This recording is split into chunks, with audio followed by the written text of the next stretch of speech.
Vamos a pasar a la siguiente ponencia. Nos la va a realizar la doctora Malena García. Es un honor para nosotros tenerla aquí. La doctora lleva más de 15 años en el abordaje del tratamiento del reflujo, desde el punto de vista pues, como, de una aproximación holística en la conexión entre el eje cerebro-intestino. Se formó en el Hospital Clínico de San Carlos de Madrid y luego tiene la tesis doctoral es doctora cum laude por la Universidad Complutense de Madrid.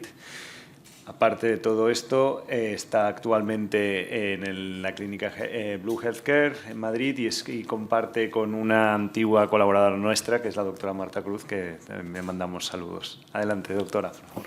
Bueno, pues lo primero, muchísimas gracias. Primero a Rocío por ser tan valiente y por todo el esfuerzo de esta jornada, por todo el trabajo que hay detrás. Gracias de verdad. Gracias al doctor Turró por esta acogida tan cariñosa, al Endogroup. Y sin más, pues nada, cuando se gestó un poquito esta jornada, Rocío me decía, tienes que hablar del eje intestino-cerebro y la neuromodulación. Y es verdad que le dije, bueno, menudo marrón me has metido, pero bueno, aquí estamos, ¿no? Ahora está muy de moda, pero los que nos dedicamos de toda la vida a esto, cuando antes era el patito feo, pues ahora es verdad que estamos en un momento álgido que es un cisne, entonces vamos a aprovechar este tirón y a ver si vamos a por ello. Bueno, como una imagen vale más que 1000 palabras, todos conocéis esta imagen del 2016 donde podéis ver ese entramado de neuronas, médula espinal, cerebro, que nos lleva al paradigma de la fisiopatología de los trastornos del eje intestino-cerebro, porque son procesos complejos y lejos de ser trastornos funcionales como antes los definíamos, que están a nivel de intestino, de función, son mucho más y abarcan todos estos niveles que hemos ido recorriendo con los siguientes ponentes, desde la luz, esa capa de moco, microbiota, permeabilidad y en la pared ese sistema nervioso entérico, sistema inmune asociado a mucosas, esas terminaciones vagales y espinales que conectan aquí con el director de orquesta nuestro sistema nervioso central y por tanto generan la respuesta. Pues cuando hablo de trastornos de eje intestino-cerebro o cerebro-intestino, efectivamente hoy en día ya dicen trastornos, microbiota, eje intestino-cerebro, pero bueno, se da por hecho que abarca todo esto. Entonces, yo creo que esto es muy importante, ya en el 2016 fue un punto de inflexión, pero es muy importante tener esto en cuenta. ¿Por qué? Porque si yo le explico al paciente esto muy bien, es decir, que su problema no solo está muchas veces en el intestino, sino que es un problema que abarca todos estos niveles y yo le explico que la base de su problema es una alteración en esta señalización cerebro-intestino, intestino-cerebro y le explico la naturaleza de estas vías, sobre todo adrenérgicas, serotoninérgicas y dopaminérgicas, puede empezar a vislumbrar cómo los, segunda redefinición, neuromoduladores, no antidepresivos, neuromoduladores, importante, van a actuar regulando estas conexiones y por tanto vamos a empezar a hablar con propiedad en el sentido por el paciente para que él entienda lo que le pasa. Objetivos de mi charla va a ser daros unas pinceladas de eje intestino-cerebro, sobre todo desechar esos estigmas del pasado y centrarme en esa neuromodulación, en los neuromoduladores, como tratamiento per se. Es decir, nosotros como gastroenterólogos, cuando yo voy a utilizar un neuromodulador, lo voy a dar como tratamiento per se, tenga o no tenga distrés psicológico el paciente, ¿de acuerdo? Entonces, esto es clave y es fundamental, y luego os contaré. ¿Cuándo? Pues lógicamente, pues como todo en la vida, con sentido común, que tanto hace falta. Lo primero, esto es un tratamiento escalonado. Si yo no trato todo lo que anteriormente hemos hablado, es decir, si no trato esos cambios higiénico-dietéticos, esa nutrición, si no trato esa disbiosis, esa permeabilidad, pues no tiene sentido. Obviamente, os explicaré por qué me tengo que ir a un neuromodulador. Más adelante entraremos en lo que es la neuroplasticidad del sistema nervioso entérico y la hiperalgesia. Entonces, yo voy a corregir todo ese primer nivel y muchos pacientes mejoran y no necesitan. Pero cuando corrigiendo todo eso por ese fenómeno de hipersensibilidad visceral, periférica y central, ¿vale? El paciente sigue sintomático, sí o sí, tenemos que plantearnos tratar a este paciente como gastroenterólogos y no dejarle pues lleno de síntomas. ¿Y cómo? Pues ya os aviso, yo os voy a poner todo lo que hay la evidencia científica publicada. Lo que hay en posología está publicado, pero yo os voy a dar mi experiencia de más de 15 años que llevo con neuromoduladores y os la voy a argumentar porque es verdad que a nivel intestinal hay muchísimos receptores, el efecto que yo como gastroenterólogo quiero a nivel intestinal lo consigo con dosis muchísimo más bajitas, con lo cual, de hecho, toda la línea de investigación va un poco ya en esta línea, ¿no? En hacer estudios con dosis muchísimo más bajas, precisamente para minimizar efectos adversos. Y por último, pues unos tips para que llevéis a casa. Entonces, pues el eje intestino-cerebro, como todos sabéis, es un eje bidireccional neurohumoral, donde el intestino está continuamente enviando señales sobre la homeostasis y los procesos fisiológicos que van ocurriendo, y neuromorales del sistema nervioso entérico a través de las vías espinales, vagales, vienen aquí y el cerebro emite unas señales acorde a esto y se va regulando. Pues bien, cuando hay una alteración, lo que hay es se desregula, hay un proceso, hay una alteración en esta señalización, de tal forma que vamos a ver cómo va a haber hiperalgesia visceral, hiperalgesia periférica e hiperalgesia central. Y por tanto, estímulos anómalos percibidos, respuestas anómalas. Y esta diapositiva solo ya para que os centréis en la definición de Roma, ¿no? Como nos hablan eso, de que estos procesos, todo lo que abarca. Entonces, es muy importante transmitírselo y explicárselo al paciente. ¿Por qué? Pues porque si yo le doy un IVP, yo no le tengo que explicar al paciente, mira, este fármaco se va a unir a la célula parietal, va a inhibir la bomba de protones, porque no te lo pide, o sea, sí, fenomenal, se va tan contento. Pero cuando yo le hablo de un neuromodulador, pues ahí obviamente tú le tienes que explicar, mira, dónde actúa, por qué se lo doy, para qué se lo doy, cuál es la dosis, posibles efectos adversos y cuál es mi plan de acción. Es decir, yo durante el tiempo que le doy, qué es lo que tengo que trabajar y qué es lo que busco para luego poder quitárselo.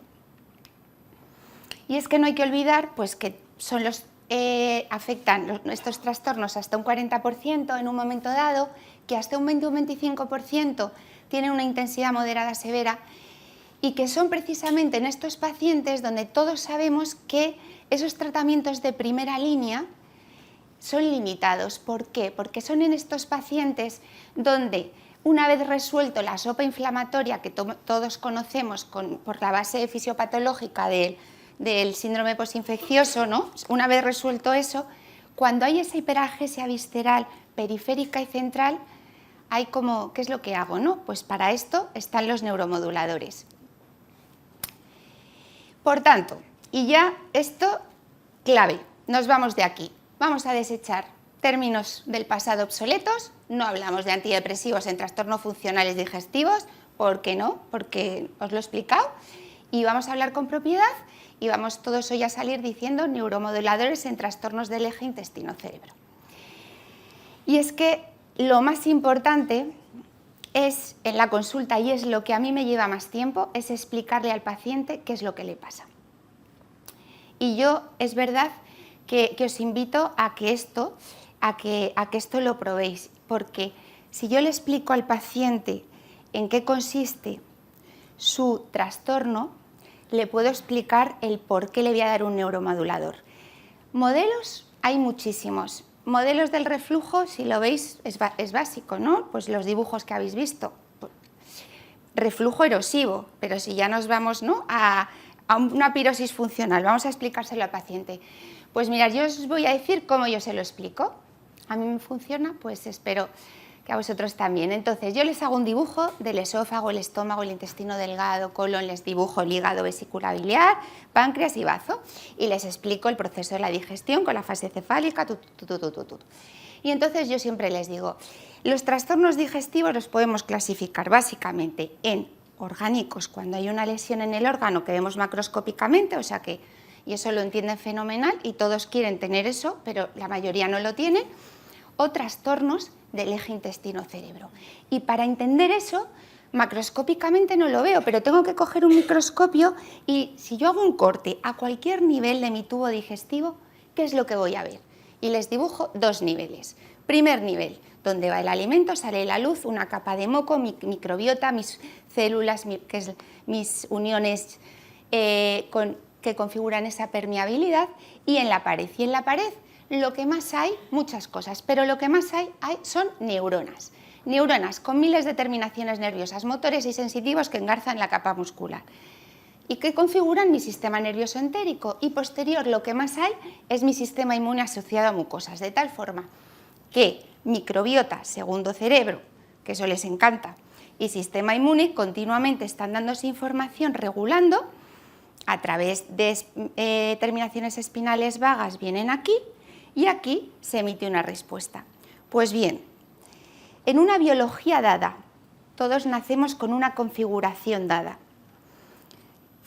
Hay que tener una cierta predisposición. Factores que nos van a afectar en cualquiera de estos niveles, bien factores físicos, pues como es un proceso infeccioso que altera la microbiota, consumo excesivo de antibióticos, bien estrés mantenido, bien factores que afectan directamente al sistema inmune, cualquiera de ellos. Generalmente estos procesos, como sabéis, son multifactoriales,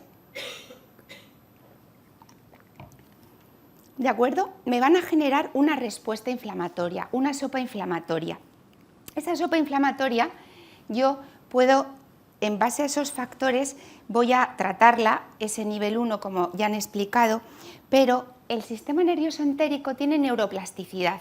¿Qué significa eso? Que se ha visto que aunque yo cure, yo restablezca este primer nivel, se quedan excitadas ciertas terminaciones nerviosas. No solo hiperalgesia visceral aquí, sino que hay una hiperalgesia periférica y una hiperalgesia central. Y esto, la hiperalgesia central, fijaros, es crucial. ¿Por qué? Porque yo en condiciones normales tengo mecanismos inhibitorios fisiológicos para no estar sintiendo todo el rato mis procesos digestivos. O sea, yo tengo mi tubo digestivo, lo registro aquí, mi corazón, todas mis vísceras. Si yo estuviera notando todo el rato los estímulos, me volvería loco. Pues para eso están estos sistemas inhibitorios. Pues bien, en trastornos de eje intestino-cerebro se ha visto que esos mecanismos están inhibidos. Entonces aparece el fenómeno de alodinia, es decir, yo no tengo que notar mi aparato digestivo, estamos diseñados para no notarlo. El paciente que nota la digestión, que incluso si tiene un poquito de gas, doctora, es que estoy lleno de gases, hinchado, ¿no? Y muchas veces es claro, esa inflamación, esa excitación que está notando la alodinia, ¿no? Entonces esos mecanismos están inhibidos, por tanto, estímulo amplificado, respuesta amplificada. Entonces ya es la fiesta, ¿no?, del eje intestino-cerebro. Aquí sin meter el componente cognitivo emocional. Pero cuando entra el componente cognitivo-emocional, ¿qué es lo que ocurre? Que son warning, alarmas internas, warning, warning, warning, que hacen que el paciente inconscientemente tenga su foco continuamente aquí. Me he ido, no pasa nada. Esto retroalimenta hiperalgesia visceral periférica y central, aumenta la ansiedad, aumentan los síntomas, hipervigilancia y entro en este bucle que todos habéis visto a los pacientes. Entonces, en este bucle, ¿vale? Una vez tratado ese primer nivel, cuando no hay respuesta o cuando el paciente sigue bucleado, puedo mandarle, como muchos, al psiquiatra, pero creo que como gastroenterólogos no es nuestra misión. ¿Por qué? Porque no se sabe qué es primero, el huevo y la gallina. Entonces, para eso está precisamente esta charla, los neuromoduladores. Entonces, esta diapositiva explica muy bien por qué los neuromoduladores son dianas terapéuticas. Porque hemos visto que hay hiperagesia visceral, central, pero está esa parte, ese procesamiento del componente emocional del dolor, donde participan muchísimas, ¿no? Amígdala, ínsulo, hipocampo, ¿vale? De tal forma que el estímulo, o sea, la percepción del dolor se ve muy influenciada por esos procesos conectivos y afectivos. Y, por tanto, si estas vías, que son vías de base adrenérgica, serotoninérgica y dopaminérgica, ¿de acuerdo?, son las que participan, ¿de acuerdo? Yo, con ese neuromodulador, el objetivo que tengo no es como un antidepresivo a dosis mayores por recaptación de aminas, no. Es por esa modulación que tiene a nivel del dolor, por el efecto que tiene a nivel gastrointestinal en la motilidad, que lo veremos, y por los efectos que se están viendo como antiinflamatorio. Y para mí esta es la charla, pues yo creo, la diapositiva más importante, porque si entendemos que el sistema nervioso central y entérico tienen el mismo origen embriológico, que comparten receptores y neurotransmisores, podemos entender que estos neurotransmisores a nivel intestinal tienen una función en la motilidad, aumentan la motilidad o la disminuyen, distinta a otros niveles a nivel central.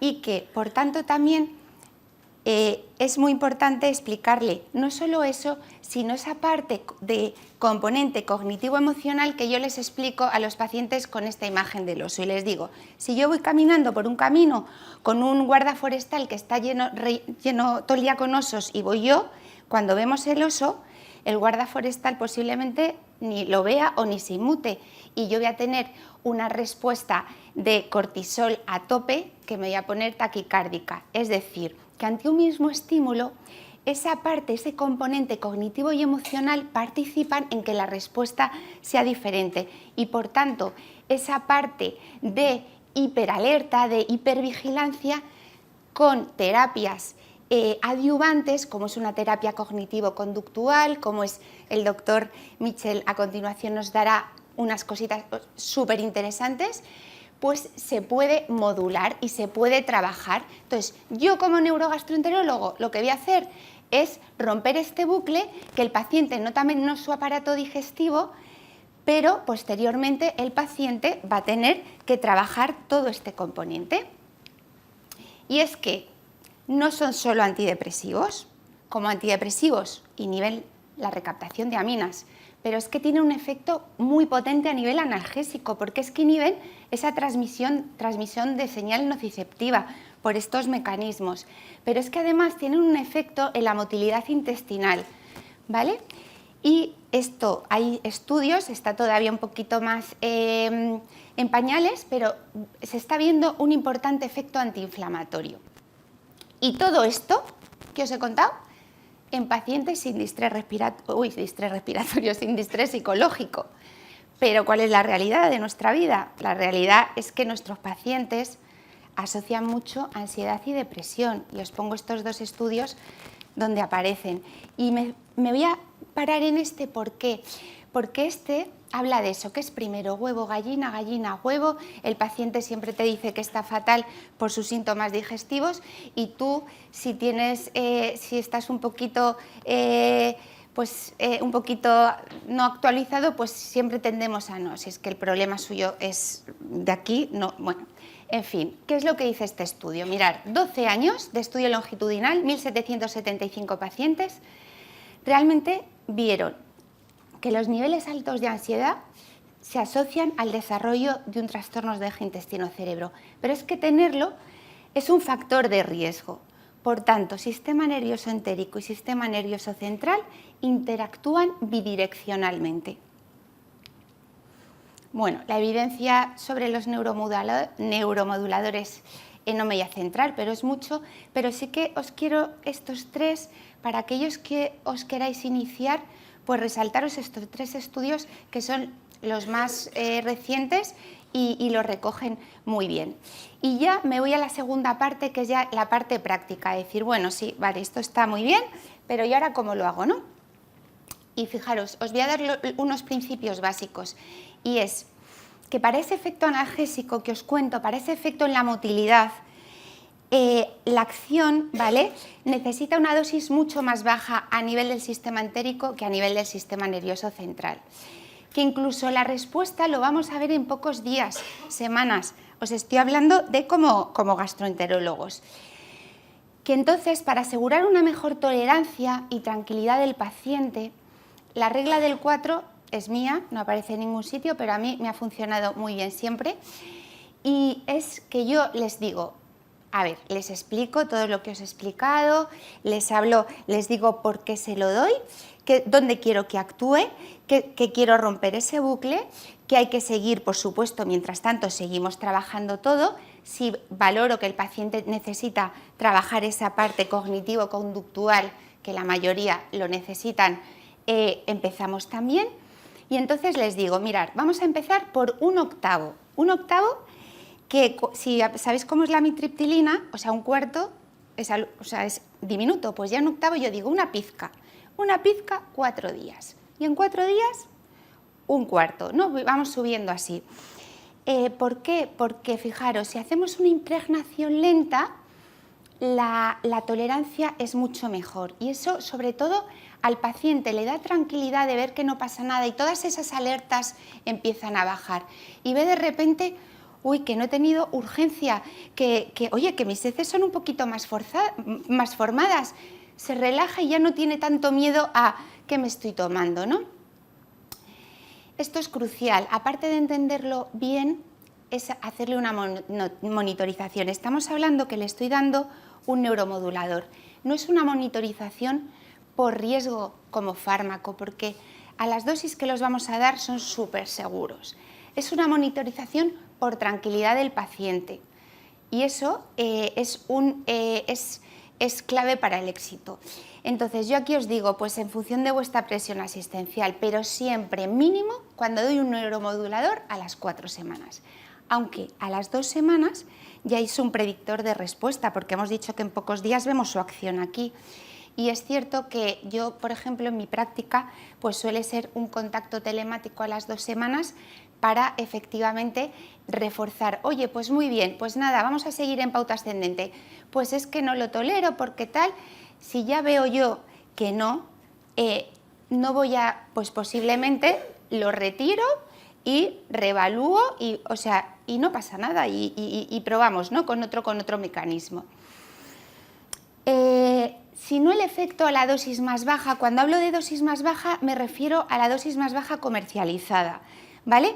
Si no veis efectos a nivel digestivo, síntomas digestivos, con una dosis baja comercializada, en mi experiencia es mejor cambiar de neuromodulador antes de escalar, porque, por lo que os he explicado, si el efecto es parcial, es decir, el paciente está mucho mejor, pero sigue habiendo muchos síntomas ahí que no han respondido, pues ahí reevalúo, y también es un momento de me paro y replanteo, antes de posiblemente escalar, valorar otro fármaco que tenga una vía que no sea, si le he dado un inhibidor de la recaptación de serotonina, pues me puedo plantear, bueno, a lo mejor y con un dual, o sea, que actúe a nivel de otra vía.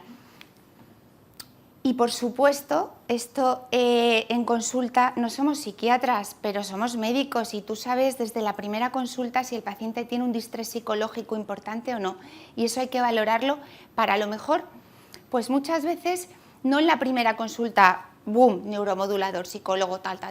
No, pero tú ya le vas hablando de esa parte que una vez que hay un poquito de control sintomática, va a haber que empezar a trabajar para luego poder hacer una retirada y que a futuro tenga esa parte controlada para llevar mejor su alteración. Y, por supuesto, aquí la elección siempre va a ser síntoma principal. El paciente te llega a la consulta, un trastorno de eje intestino-cerebro, y es verborreico, te empieza: doctora, tengo distensión, se me pone la tripa así, tengo gases, eructo, o sea, síntomas. Y yo siempre le digo, a ver, si yo tuviera una varita y te pudiera quitar hoy un síntoma, ¿cuál te quitaría? Y ese es el síntoma principal, el que el paciente te dice: esta tripa, y tú dices, madre mía, la distensión. Bueno, entonces, vamos ya un poquito, aquí muchos ya los conocéis, entonces yo un poquito lo que os voy a aportar es pues esas diferencias, o sea, eso que mi experiencia pues, ¿no?, que os puedo aportar, ¿no? Entonces, antidepresivos tricíclicos, pues amitriptilina, nortriptilina, imipramina, quizá el más usado es la amitriptilina, ¿vale? Como no es selectivo, quizá tiene más efectos adversos, o sea, más anticolinérgicos. Pero a la dosis baja, que yo es la que utilizo, los efectos que yo veo básicamente es que induce sueño, con lo cual en paciente con un patrón de sueño alterado nos ayuda, y que tienen un efecto anticolinérgico que frena, con lo cual para el paciente con una diarrea y urgencia defecatoria pues va de cine.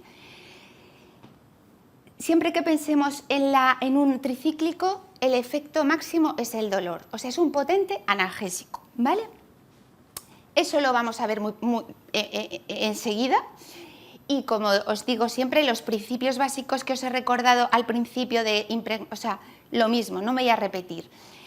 Ojo con qué, pues con que alargan el QT, es cierto, pero con dosis mucho más alta. Entonces, en pacientes o muy añosos o pacientes con una arritmia, yo pues posiblemente lo evito, y si no hay alternativa, una interconsulta cardiología, y en la mayoría de los casos a dosis bajita no te ponen problemas, pero bueno, para que lo sepáis.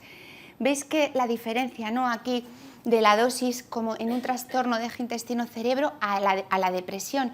Y esto es que está demostrado, o sea, es que hay estudios que han demostrado cómo la amitriptilina a dosis bajas tiene una acción a nivel intestinal y no hay cambios en el estado anímico como tal, es decir, no actúan como un antidepresivo. Y estas cosas son los que el paciente necesita saber.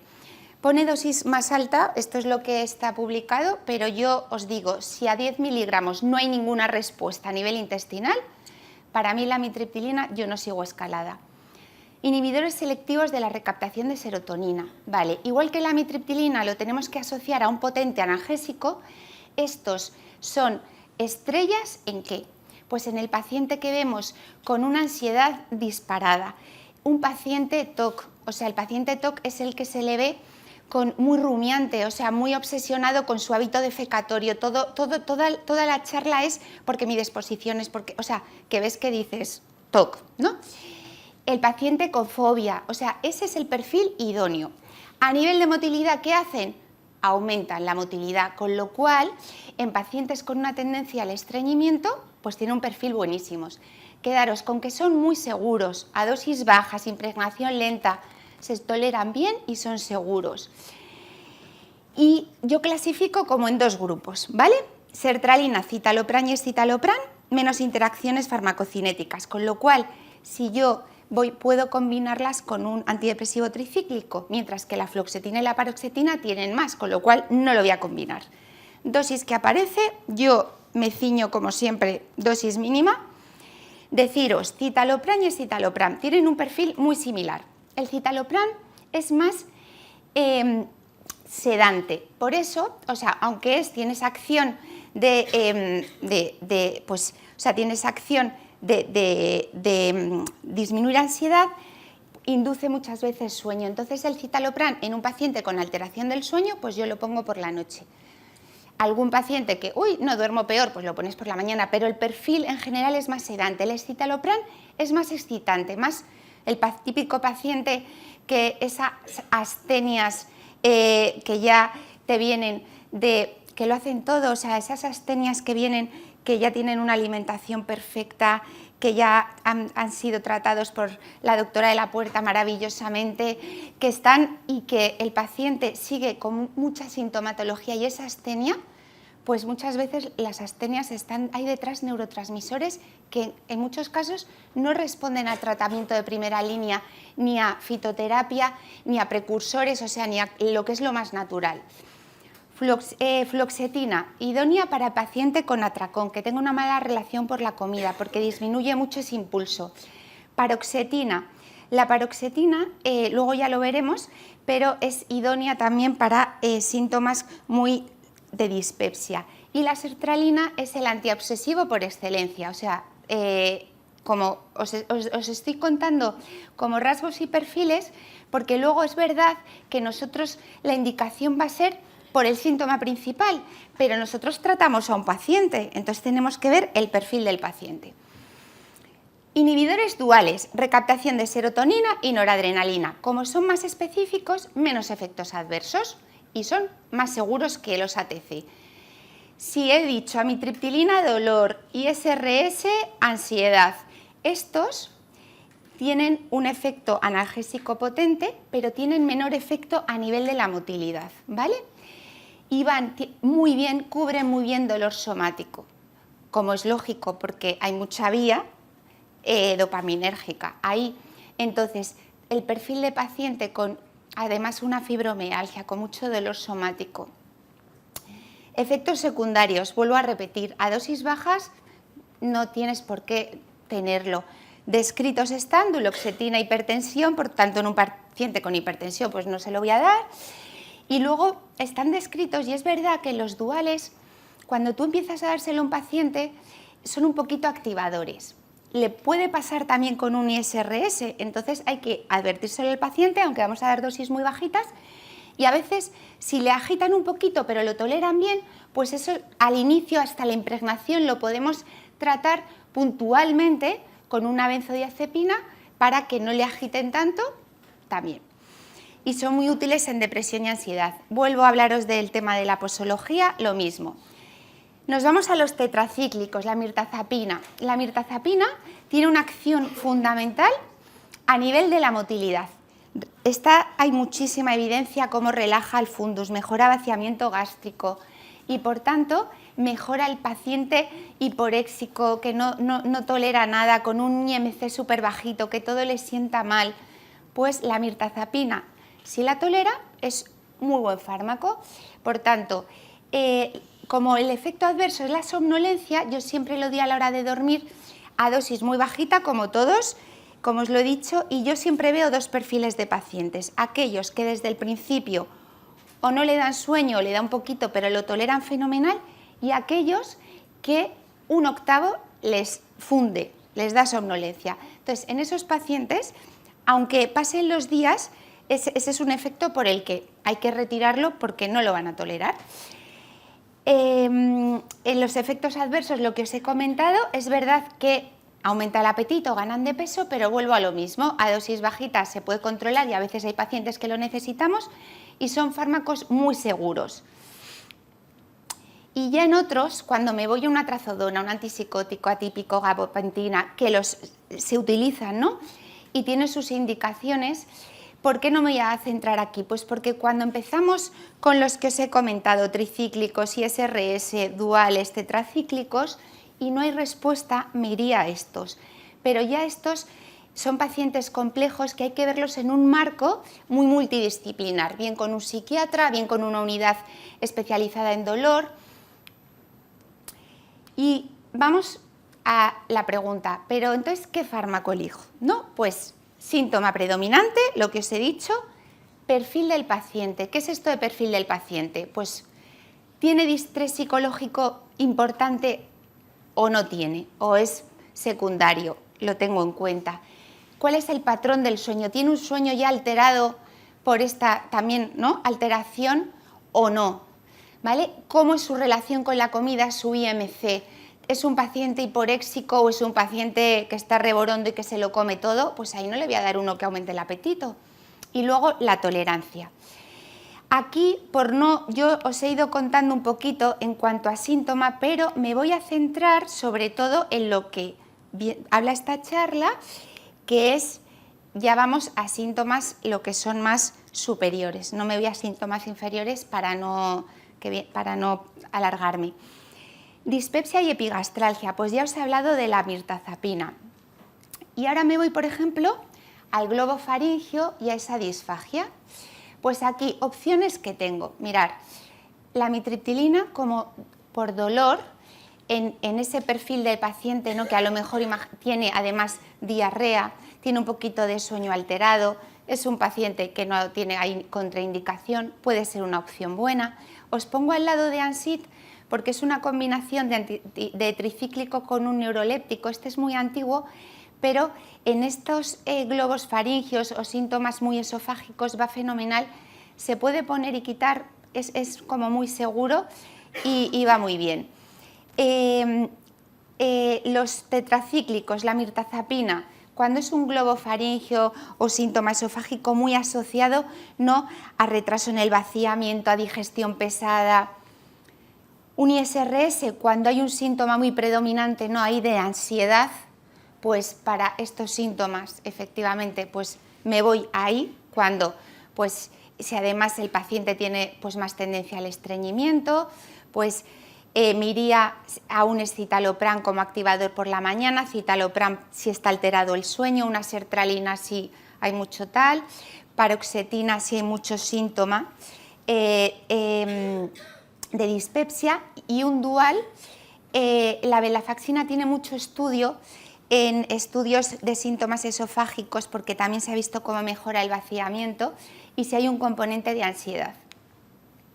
Esófago hipersensible, pirosis funcional o dolor torácico. No me voy a repetir. Opciones: amitriptilina, mirtazapina, ISRS o un dual.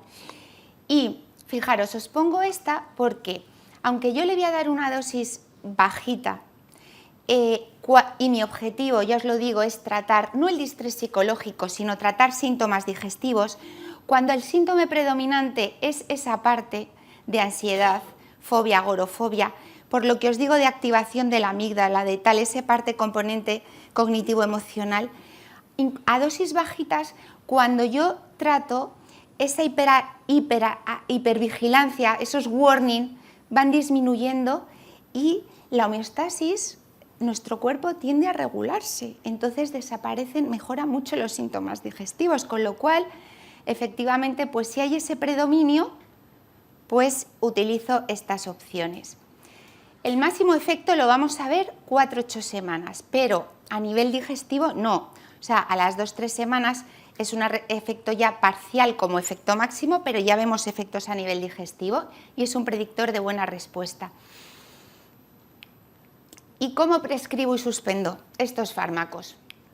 Pues lo que os he contado de la introducción, la regla del 4, reevaluar lo que os he dicho siempre a las 4 semanas, pero a las 2 semanas si puedo tener un feedback, pues también me da una idea.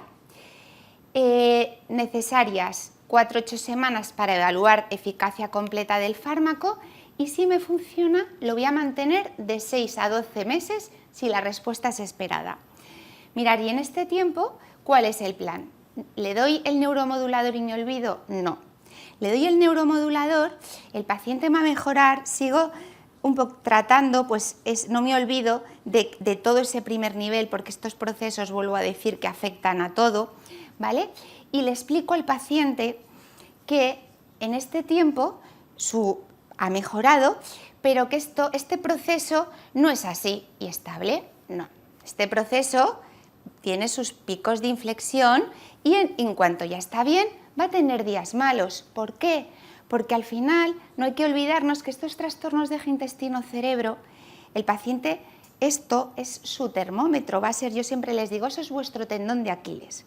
Factores que me afecten a cualquiera de los niveles, bien que te pegas un día una comilona, una transgresión importante, bien ese disgusto, bien que pillas un virus, todo eso te va a reajustar. Entonces es normal cuando tú de repente tengas un día malo, si ese día malo, warning, warning, warning, warning, alertas, foco, vas a empeorar. Entonces ahí les explico la importancia de trabajar eso, de aceptar que su eje intestino-cerebro, que me voy a tomar el Bionacid, el tal, el cual, o sea, me voy a tomar para amortiguar y que voy a desfocalizar y nuestro organismo tiende a la homeostasis.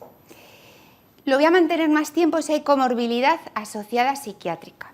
Una vez que el paciente ya después de 12 meses, en los pacientes pues, de mejor pronóstico, pues veo que está muy bien, estable, que ha trabajado, que sabe amortiguar esos puntos de inflexión, pues retirada lenta.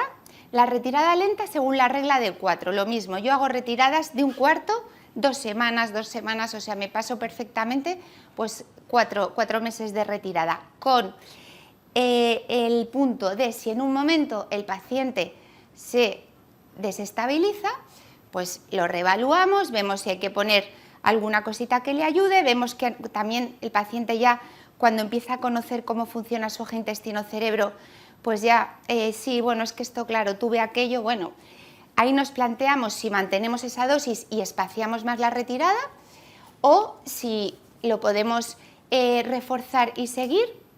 Retirada más lenta con ISRS, es cierto que con estos a lo mejor hay que retirarlos un poquito más lentos y siempre que la duración sea inferior a 4 o 6 semanas, pum, me lo quito rápido, no hay problema. Clave para la retirada, lento en dosis, tiempo y por supuesto la terapia coadyuvante si hay estrés psicológico. Os hablaba de la asociación de fármacos porque claro, bueno, esto a lo mejor me decís, madre mía, si ya poner un neuromodulador y ahora otro. Entonces, pues esto es lo mismo, al final son estigmas que tenemos ahí, pero es que las vías son adrenérgicas, serotoninérgicas y dopaminérgicas. Entonces, con uno a veces hay muy buena respuesta, pero sigue habiendo mucha hiperalgesia visceral, el paciente nota mucho. Entonces, sí, ya corto, pues a combinar pues un poquito. Y si os quería decir aquí esto, en pacientes, por ejemplo, que vemos muchos TCA, sobre todo los que vemos nosotros, paciente, ese TCA típico, ese ARFID, que vemos que no tolera nada, que el paciente te asegura que le encanta comer, pero que es que no puede comer, que le haces una densitometría y tiene una osteopenia brutal y dices, pues eso, una asociación muy buena es la mirtazapina a dosis muy bajita porque disminuye, o sea, les ayuda a poder empezar a comer con el escitalopram que baja ansiedad. Efectos secundarios, pues a dosis bajitas no os tenéis que preocupar. Yo no he tenido nunca un síndrome serotoninérgico y dosis bajas no hay que preocuparse. Y lo que le preocupa al paciente, pues la ganancia de peso, lo mismo, mucho más con estos 3 primeros que con los segundos, pero en general yo lo que os quiero transmitir, me encantaría que entendieras que son fármacos seguros y bien tolerados a dosis bajas. Por tanto, y ya, importante explicarle al paciente qué le pasa, por qué le doy el neuromodulador, con qué objetivo. A dosis baja, subida lenta y explicación, éxito asegurado. ¿Cómo voy a elegir el fármaco? Durante el tiempo, reforzar salud intestinal, componente cognitivo-emocional, una retirada lenta individualizada. Muchísimas gracias por vuestra atención, espero no haberos frito y si tenéis alguna pregunta. Muchísimas gracias, doctora. Bien, las preguntas en todo caso después, porque ahora nos tomamos demasiado retraso y no podemos.